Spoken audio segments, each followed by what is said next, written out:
All right, let's get started.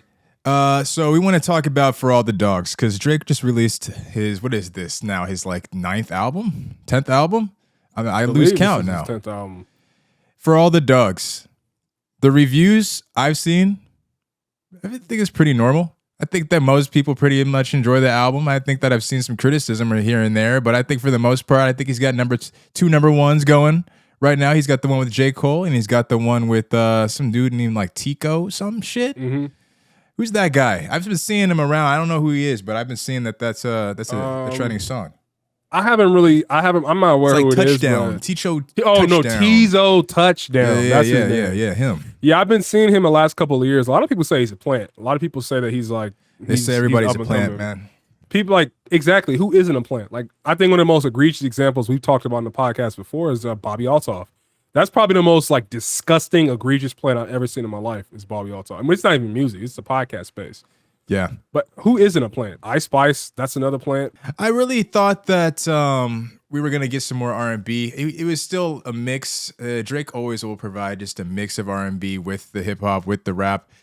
I mean, the criticisms that I've seen for this particular album were, pretty valid. Mine. Specifically were just the fact that I think that he needs to make something that's supposed to speak to him being like the best of all time. I think he needs something like a renaissance. I think he needs something like a Thriller. I Take Care. Well, that was years ago, though. He needs to do that again. I think that it's been a little bit too long since we've seen Drake come out and actually have something that is a culturally iconic moment. Last time I can remember was like Hotline Bling for the dance, and it became a meme. But it wasn't for the actual album. Yeah, I mean, I think Hotline Bling was honestly his last, like, I'm Michael Jackson level artist, he's album or song he's put out. I think everything from Scorpion onwards has just been kind of half-assed, personally, because he's on top. Like he doesn't. I just feel like he's at that phase where a lot of artists get there sooner, but I feel like he's at that phase now where it's like I'm rich, I'm a billionaire, I got Air Drake. Like I don't really have to try. But I don't understand why release albums anyway if you don't really care. Because I'm not going to go as far as to say that Drake does not try to make good music. That's a bit of an overstatement. I think that what it is that we're probably looking to hear something about from Drake that we've never heard before, and he's providing us with the same thing. If you're a Drake fan, I don't think that anybody is going to not like the album. If you're a Drake fan, if you're not a Drake fan and you just want to listen to an album and you think, oh, Drake, this should be a good album, right? Well, no, his albums, and honestly, a lot of hip-hop albums, you're going to have 2 to 3 hits. There's going to be about 20 tracks, and you're going to have 2 to 3 hits. 2 to 3 really good songs, really catchy. I've heard someone, they can move it to Joe Budden, because Joe Budden has some criticisms as well. One of the ones that I heard that I thought was an extremely valid point, don't really hear a lot of people bring it up, is the fact that Drake has always been the hook guy. When's the last time we had a Drake hook that actually went? It was probably the Kiki Do You Love Me? Years. Yeah, Kiki. Exactly. That's the last one for sure. So when is he going to get back to that? If we're expecting you to be LeBron James, like let's think about it in sports. If we're looking at LeBron James and we're expecting to see LeBron James dunk all the time, if one year you stop dunking and then you just never dunk again, it'd be like, what happened to the old LeBron James? And he's trying to do the Curry thing, and he's not doing this successfully. They're gonna be able to fuck having LeBron James. He ain't hitting the same. He's not doing his thing. Because I feel like Drake has been trying to bite a lot of different flows and styles, really probably since More Life. That doesn't, and he was still doing his hook thing back then, but he was trying to be experimental. But I feel like now he just kind of left that behind, and he just kind of going full into that just like Afro beaty kind of Caribbean kind of thing. Didn't really have a lot of that on the album, actually. A lot of the album, I know you didn't listen to it, but I didn't listen to it. I'm just saying what I've heard, pre this album. Oh, yeah. A lot of the music on this album was more, it was like a darker R&B, darker hip hop. And it's interesting to watch Drake have to drift in towards misogyny these days. That's pretty interesting. It's a pretty interesting development. Which is weird because I watched a YouTube video, I think by a guy, I think his name is FD Signifier. I think that's his name. And he did a huge breakdown on Drake about how when he came out, when T.I. was coming out, and T.I. was like, he said T.I., you know, rap is known as a misogynist genre, and they said T.I. was making niggas look at him like, dude, chill. So he made a music where he framed it from the woman's perspective. Like, I know you feel like this, and I know you see me doing, like, you see him, he made them the center of the story to kind of, you know, now he's kind of going against what made him famous. I think that's interesting to see. Do you think that is going to hinder him in the long run if he continues to go that kind of route? Be misogynistic? To be misogynistic, it seems like. No. Or did you still feel like he was centering women in his overall music as like a main character? It's almost like he's retelling the story from their perspective. Like, I don't see it that way. I see it as these are all the women. He makes heartbreak music. I know a lot of people don't think about it like that, but he makes heartbreak music.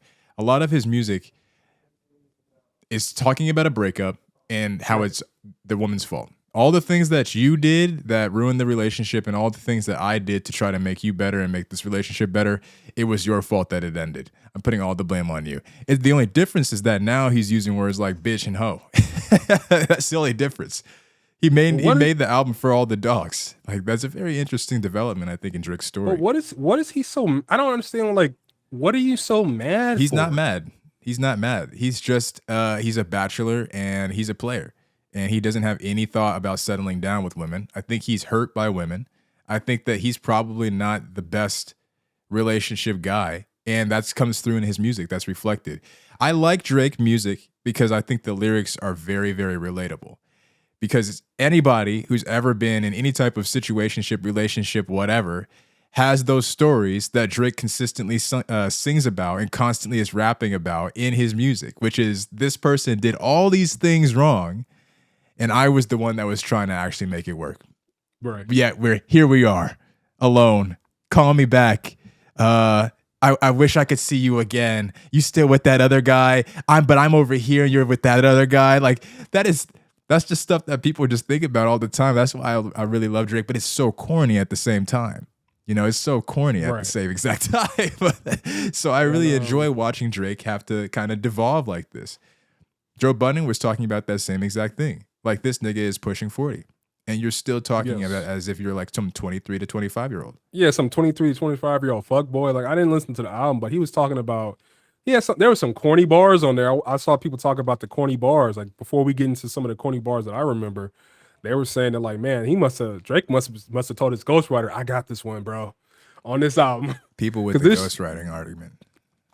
Did you hear exactly what, Drake said about Joe Budden in response to him saying that, like, dude, like, we want to hear an older Drake. We're tired of you pretending and LARPing as a 20-year-old and you're pushing 40. Yeah, I thought I saw he posted something on his story, right? Yeah, so, and let me just read word for word what Drake said.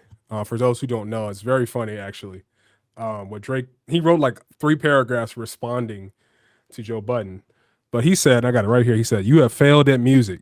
You left it behind to do what you're doing in this clip because this is what actually pays your bills. For any artist watching this, remember you are watching a failure give their opinion on his idea of a recipe for success. A quitter give their opinion on how to achieve longevity.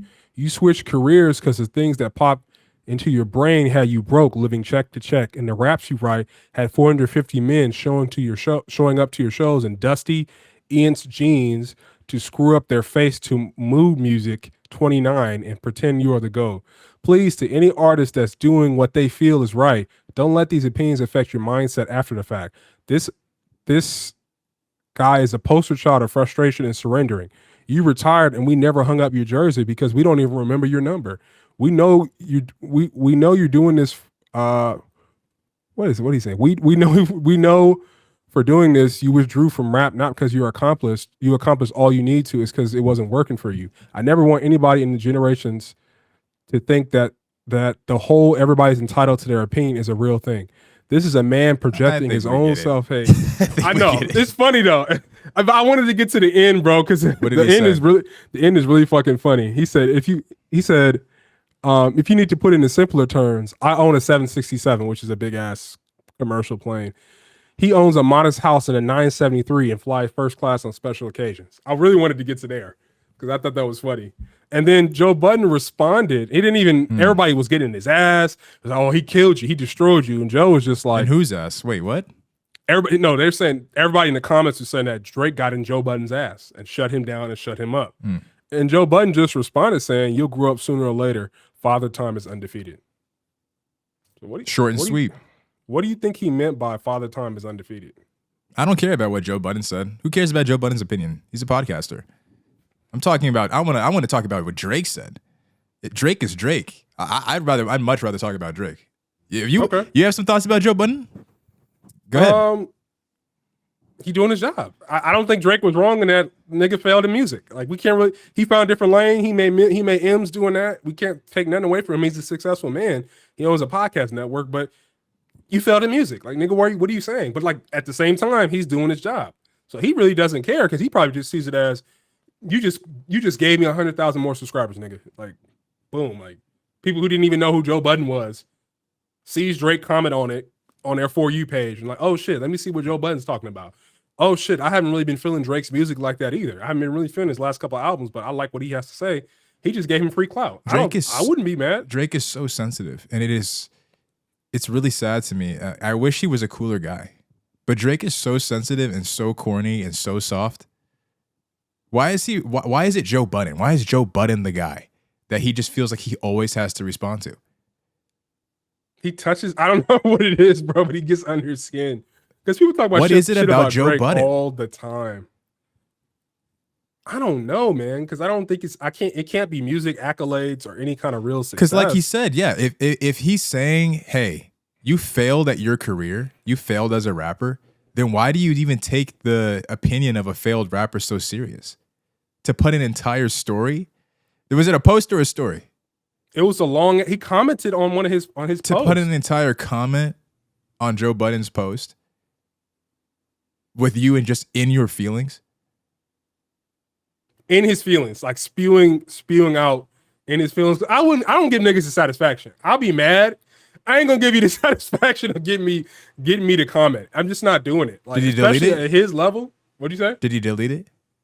I don't know. I have no idea if he deleted it, but it's the internet and he's Drake. So he forever spoke his piece. It's at this point you can't delete it. If I was able to look at it, it's not deleted. It probably touched a sore spot, this specific comment, because basically what Joe Budden was getting at was that this nigga is pushing 40 and is still talking about the same shit that he was talking about fucking 15 years ago. Where's the evolution as for you as a man? We're ready for that. We're ready to see that and hear that in the music. But what do you think an evolution would be for Drake? Drake must have heard other people say that close to him or around him, or has heard that before, to where it's like Joe Budden being the one to say it was just too much for him not to respond. Right. I wonder what would a mature Drake look like? I finally settled down and had a family. I finally found the one, like making that kind of R&B music. I don't know. He can take a page out of Jay-Z's book. Because I feel like a lot of these old school rappers. I mean, Drake's not old school, but a lot of these older rappers, they go on, they move on, they have families, they have children. Drake has children, or he has a child. He talks about it too. He talks about it. You know, seemed like he spends time with his son. I mean, his son designed the album cover. It was on the he was featured on the album. He actually has a part on the album. I just think, I don't know if it's true or not, but I have a friend of mine, his dad, I talked to him like a few years ago about something where he's like, really, if you're just like a young 20-some-year-old man and you just never really get married, especially if you got money, like, yeah, you should mature, but if you don't have children, how much maturity can you really expect? I feel like having a child is where the next phase of your maturity continues. Like, you can mature intellectually and just general life experience, but like, if you're a rich playboy, when are you, and you never get married, when does that stop? I think that's a valid question. I mean, everybody's getting on Drake, but like, Joe Budden got a whole bunch of kids. Drake has kids, but he's not settled down. I guess Joe Budden isn't settled down, but he's in a longer-term relationship. Drake is just kind of a single guy, probably no different than when he was in his 20s, just living life. Probably no different than most celebrities at this point. Exactly. So how much growth can you really expect? Like, am I in the wrong? No. I think I think your original point, your original take was correct. Joe Budden is just doing his job. His job is to have something to say. And he said what he said. And it was enough for Drake to be like, oh my God, this nigga needs to get a clap back. I got to get in my bag on Joe Budden. Let's move on to some more music news. Sexyy Red was on a podcast with, I believe, Theo Von. And she was talking some pretty wild shit. I guess they got on the subject of Donald Trump, asked her what she thought about Donald Trump. You know, white people love to ask black people, what do you think of Trump? Why? Why do you want to know? Just so I can say he's racist, right? Yeah, and then your right wingers be in the comments crying about it for months. And she shocked him. She actually gave Donald Trump some support. Yeah, man. I know I'm at a point where I'm seeing a lot, especially a lot of black people, like black American people, are kind of at a point where we're that kind of blind voting for Democrats is not the thing anymore. I'm not saying people are just going out and voting Republican, but I think people are becoming, at least in our community, are becoming much more politically savvy where they care more, that we're starting to care more about policy like other groups are. Because when you look at other groups, their votes are pretty split. Maybe they lean in a certain direction, but a lot of people vote more for policy than just blindly being loyal to a party, especially when it comes to black people are concerned. Both parties don't really care about us any conceivable metric. I get that, but then when you're looking at Donald Trump though, like why you don't have to give, sure you might agree with one piece of legislation, one specific thing that he did, which is what she was referring to. She was talking mainly about the fact that Donald Trump was able to, what's the word?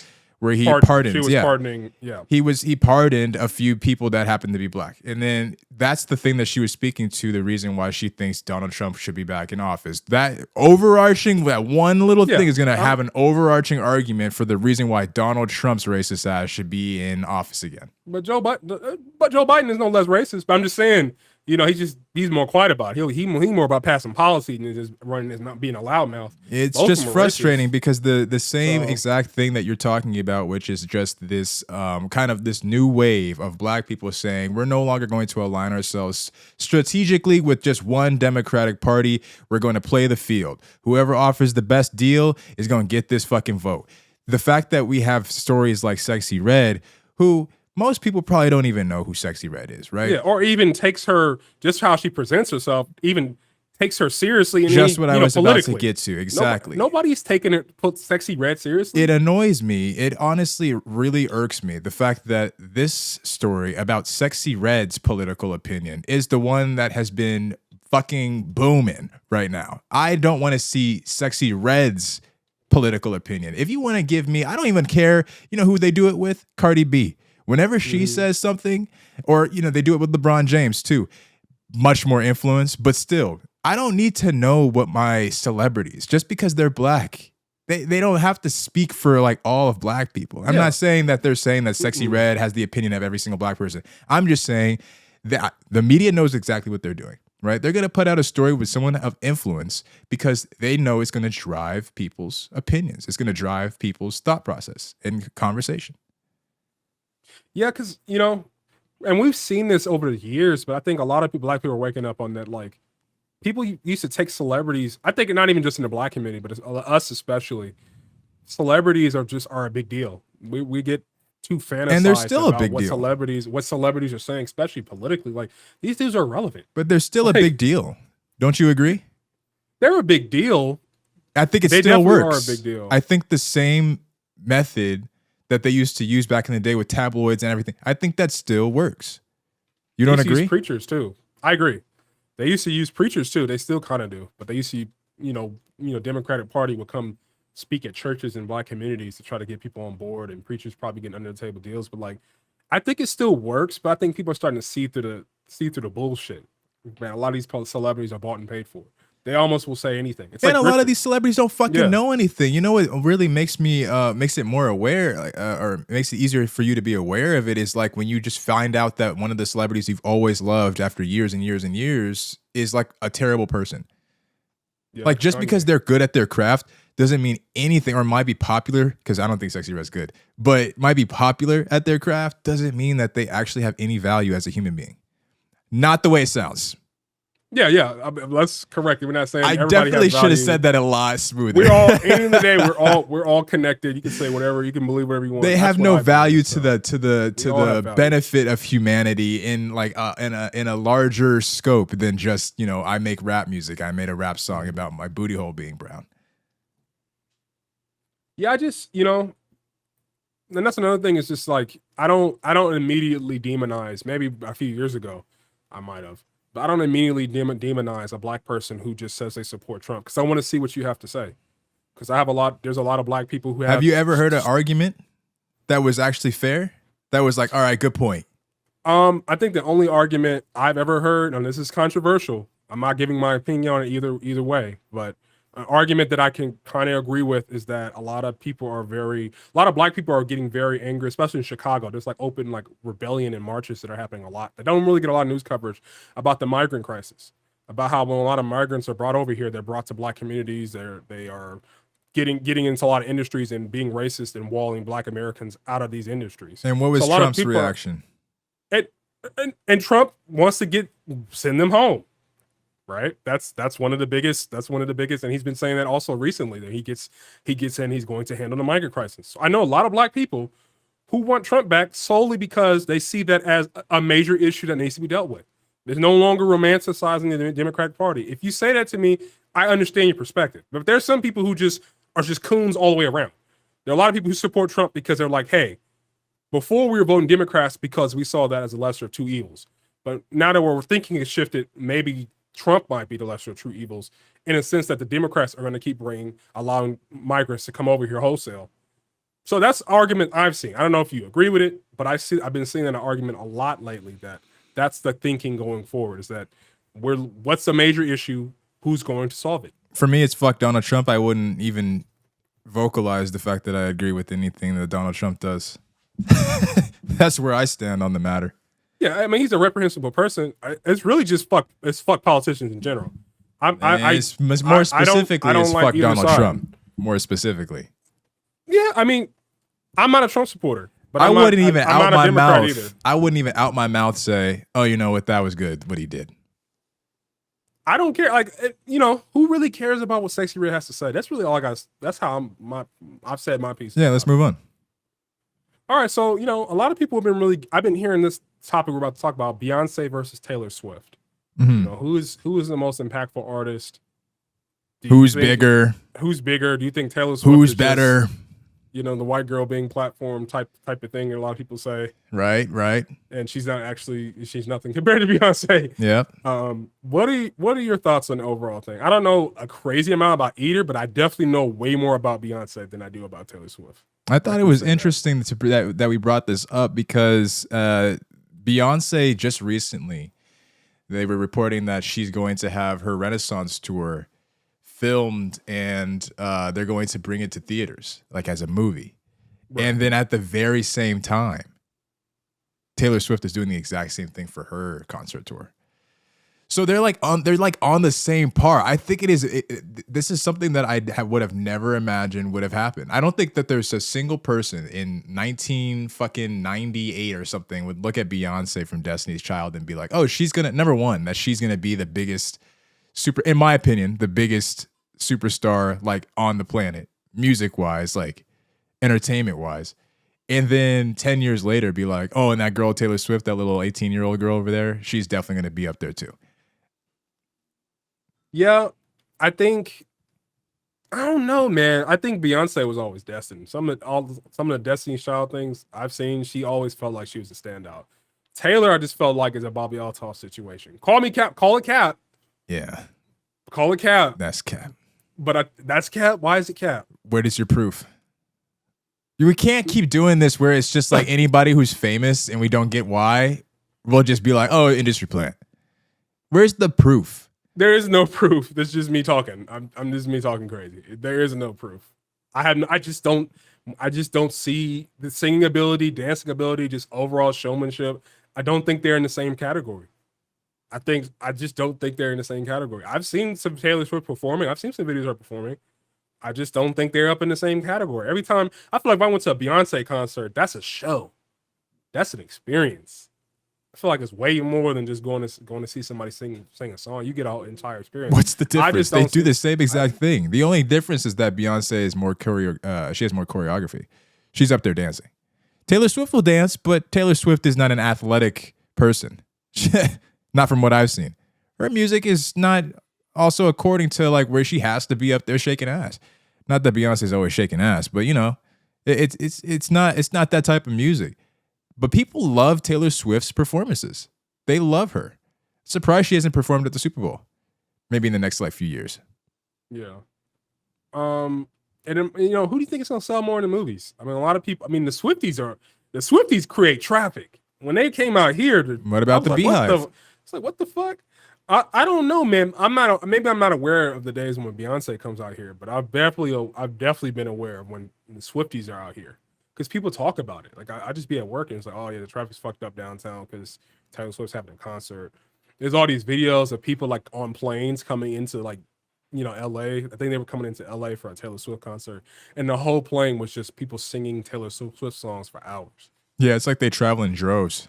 They travel in fucking droves. It's like a niche. It's weird. It's like a niche thing. Is it a niche or is it a wave? Because I feel like if it's a niche, I bring this question up because when you said you noticed the Swifties, but you don't notice the Beyonce fans, that says something to me. I think it does. I don't want to be honest about it. I'm kind of more in a biased thing like Kanye. You know, I'm gonna let you finish, but I'm kind of feeling that. But I honestly think the white girls really show off for Swift. I can't act like they don't. The black women. Why do people show always off for say? Beyonce, though? Why do people always say that Taylor Swift's fans are always white girls? It's much more than just white girls. You cannot be this globally famous and it's only white girls that like you. It probably isn't just white girls, but that's the face. I feel like it's like the pumpkin spice drinking, UGG wearing, you know, private school going, suburban living kind of white girl is like when I think Taylor Swift, that's what I think of. Maybe I'm biased, but every single video I've seen a video of like people were like on a subway somewhere. I don't know if it was downtown or something, and it was just all these Swifties. Like it was like this is like post the Taylor Swift concert, and it was just like swarms of that same exact white girl that I just mentioned. They just descended on the fucking subway. Yeah, I and guess. Had, but what like, do you think? Merch. So if you think of the average Taylor Swift fan as just some white girl, like some young white girl, what do you think of the average Beyonce fan? Probably like a 15 to 35-year-old, predominantly female black woman, and white girls. So too. same shit, and white girls though. I don't know how many black girls are listening to Taylor Swift, but I definitely think there are a lot of white women who do listen to Beyonce as well. I can see it. Definitely think she has a much more racially diverse audience. I think. I can see it. And a lot of men. Yeah. I don't know and a lot of men that like Taylor Swift. I think there's a lot of men that secretly like Taylor Swift. I don't see a lot of Beyonce stans. I mean, I don't see a lot of. I said that wrong. I don't see a lot of Taylor Swift stans who are men. Yeah, I don't see it, but I'll see it with Beyonce. A lot of men put some respect on it. I don't know if they really listen to her music or like all that, but they would go to a show. They probably take their girl to a show, and they sing along. I definitely see that, and they sing along. Yeah, like I'd take my girl to a Beyonce concert if I had the money. You know what I'm saying? Like, so. Anyway, for our last topic, there's a video that went pretty damn viral. There was a woman, and everybody thinks it's fake, which I believe because she recorded almost the entire encounter, which I thought was weird. But she said she met this guy at a concert, and he got her number, and she said he had been talking to himself in the DMs, basically meaning that she wasn't responding to him. He was just talking to her. Right. He was just saying on some simp shit. As a lot of niggas will do. He hit her up and was like, hey, let me take you out for some drinks. And she picked the place. She said, all right, take me to this oyster bar. So they got a few drinks, and then she got plate one of some, like a big ass, like dozen oysters, and she was slurping on them, making noises and shit. She got number two. What kind of noises? She was like, so good. Making all these noises and shit. What kind of noises was she making? She was slurping the fucking juice and meat out the fucking oyster shells. Just like I'm trying to think of like an example of some funny shit. Like, so she got to like stack number 5 of oysters, and he just went to the bathroom and dipped. Oh, he got out of there. Because he didn't want to pay. Because he didn't want to pay that shit. And then she paid for it, and she hit him up after, was mad, and she showed the messages, and he was like, I'll Venmo you the drinks right now. I never said you could order all this goddamn food, so I just bounced. It's hard, man. It's tough. He said, I'll Venmo you the drinks right now. Look, bro, this is the thing, man. And I don't think a lot of niggas think about it like this. This girl is out of pocket, okay? Let's start there. She's out of pocket for that. That's greedy as fuck. No one does that. That's disrespectful and that's greedy as fuck. If someone's taking you out, don't be the one that's going to order just the fucking house just because you feel like you're in it for a free meal. Don't do that. But if you are the guy who's asking the woman out on a date, it is your responsibility, I think, to prepare yourself to pay for whatever it is that the woman you're taking out is going to order. Even if it's too much food. I think at play number 2, I'd have been like, nigga, damn, like. Or communicate it and say, look, bro, like, how much food are you going to order? Because I only budgeted a certain amount. Yeah. I mean, it's going to sound corny, but at the same time. It's going to sound lame, but I'm going to be like, I only budgeted $100. Every plate you ordering is like $25. Yeah, we're not doing a $300 date tonight. I'm sorry. We didn't prepare for that in the budget. I just, would you walk out? I don't think I would walk out. I think on principle, I think I could do it. I would just have the conversation and say, like, yo, like we just said, yo, you gotta chill. You gotta chill. Like, you see me over here, I have one plate of food. You can fine, the second food, whatever. You about to order a third? Hell no. You about to order a third plate? She ordered like 4 plates. Yeah, we're not doing that. But I don't think I would walk out. You know how high shit is right now? It would take a lot. Yeah, sorry, go ahead. That shit was like $120 worth of food. Yeah, probably. It's probably like a $300 date. Yeah. It was probably like a $200 because they were ordering drinks as well, you said. So it's probably like a $200, $300 date. $200 easily, but $300 most likely. It would take a lot for me to be on a date in which I would just pull a move where I'm just going to go to the bathroom real quick and then leave. It would take a lot. I couldn't do that. I don't even know what that would be. I would have to tell her. I probably first plate. I probably wouldn't have tripped because I'm like, cool. Like, no, I'm talking outside of that. What do you think outside? You wouldn't even, if she got the full 4 or 5 plates, you wouldn't be able to walk out? No, I'm saying outside of just someone who is ordering too much food. I don't know what kind of situation would have to occur for me to walk away from the date in that type of way without saying like, oh, okay, like it was nice meeting you, but I'm going to have to leave right now. Instead of communicating it, I'm talking about the one where you have to ditch the date. I can't imagine a situation where, like, I wouldn't even sit down if it was that grave of a situation. Yeah. Like, I'm trying to think, like, if the girl was ugly enough, would I try to just dip, just hide and dip? No, I probably wouldn't sit down. I'm not even gonna cap. I would sit down because I'm too nice. I'm too nice and too respectful. Now, if she started talking me out of her, like talking to me crazy. Because didn't you get catfish before? I did get catfish, and I went and sat through the movie. Yeah, that's a situation where I didn't pay for her. I didn't pay for her shit. But you know what's crazy? She actually thanked me for that after. That was like, you didn't just dip and leave. Like, you was like a nice, respectful guy. I was about to go to Amsterdam for that trip, and she was like, have fun in Amsterdam. Like, she was like real cool about it. But I just told her at the end, like, I didn't think that was cool that you catfished me.